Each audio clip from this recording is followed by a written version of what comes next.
Dernière étape dans ce tutoriel, créer un événement d'envergure. Un événement d'envergure, donc il y a 4 types d'événements d'envergure possibles. Le village des sciences, le salon, le festival et le parcours scientifique. Donc pour le village des sciences, c'est assez simple, c'est un lieu unique, qui peut avoir lieu sur plusieurs jours, qui va proposer un rassemblement de plus d'une quinzaine d'événements ponctuels, des ateliers, des stands, souvent un cycle de conférences ou des spectacles ou des démonstrations. Donc voilà, village des sciences, donc qui réunit plus d'une quinzaine d'événements ponctuels et qui se situe sur un lieu, la plupart du temps sur plusieurs jours.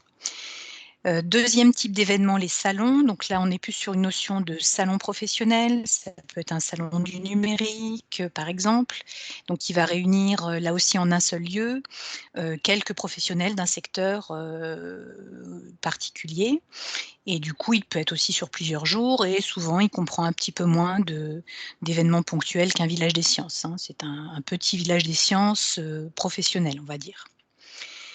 3e catégorie, les festivals. Donc là, on peut être plus sur une logique de thématique qui réunit, les projets. Un festival peut être sur plusieurs lieux, sur plusieurs jours. Ça peut être un festival de science-fiction, un festival de cinéma scientifique, par exemple et du coup, il va associer, des événements ponctuels, dans plusieurs lieux, à plusieurs dates. La dernière catégorie, c'est le parcours scientifique. Donc là, ça peut être une visite, une balade, quelque chose d'itinérant, qui est aussi, qui réunit les projets aussi sur une thématique, particulière. Ça peut être un escape game aussi, avec plusieurs étapes et du coup, là, on est plutôt sur une logique aussi d'unité de thématique. Ça peut être une même exposition, par exemple, présentée dans différents lieux à différentes dates. Donc là aussi, on aura plusieurs événements ponctuels liés à cet événement d'envergure. Et vous allez le voir, la logique, c'est que ce sont les événements ponctuels qui contiennent les informations pratiques et non pas les événements d'envergure. On va voir ça tout de suite. Donc si j'ajoute un événement d'envergure, de la même manière que pour l'événement ponctuel, je peux aller chercher, des informations qui datent de l'année dernière, puisque cet outil-là récupère toutes les informations, de l'année dernière et par exemple recréer mon village des sciences 80 ans du CNRS et bien sûr, changer, à ce moment-là l'intitulé, le descriptif si jamais il y a eu des modifications. Si ce n'est pas le cas, je crée un événement complètement nouveau et donc là, j'ai accès à la description de cet événement-là. Donc un titre, un résumé 150 caractères, une image que je peux associer et là, j'ai fait le choix de ces catégories: village des sciences, parcours scientifique, salon ou festival. Donc moi, je vais créer un village des sciences. Mon texte descriptif qui va permettre de dire ce qui se passe dans le village des sciences. Comme pour l'événement ponctuel, je peux ajouter des intervenants. Je passe à la 2e étape. Suis-je l'organisateur de l'événement, oui ou non? Donc oui, je le suis. Je peux rajouter, des partenaires du projet et la liste de toutes les unités de recherche, par exemple, si on accueille des laboratoires sur ce village des sciences. Donc, voir, sur le tuto, créer son événement ponctuel pour plus de détails.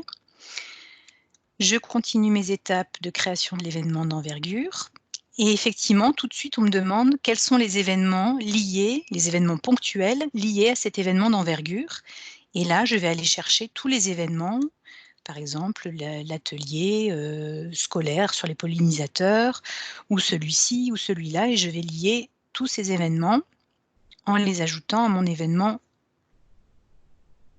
d'envergure.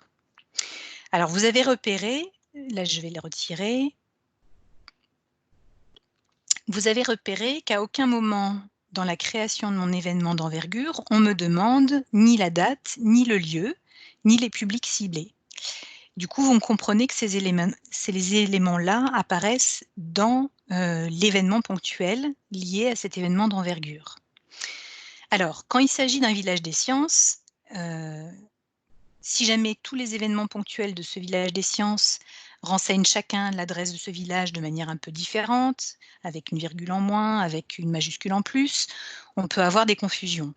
Donc ce qu'on conseille aux organisateurs de villages des sciences, aux organisateurs d'événements d'envergure, c'est de premièrement, dans l'étape de description de votre projet, donc je remonte au tout début, dans le texte principal qui décrit votre village des sciences, de rajouter une rubrique informations pratiques, lieu, date et éventuellement public.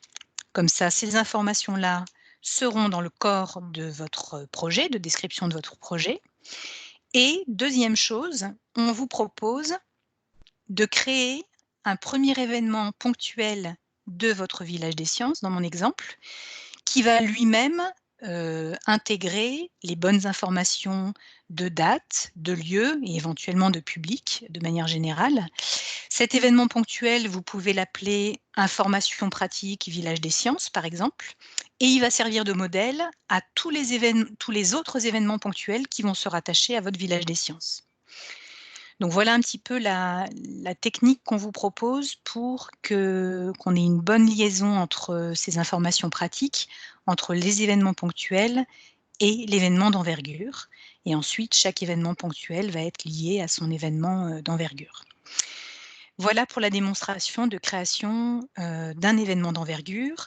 N'hésitez pas bien sûr à vous diriger vers vos coordinateurs départementaux pour plus d'informations sur cette inscription de projet.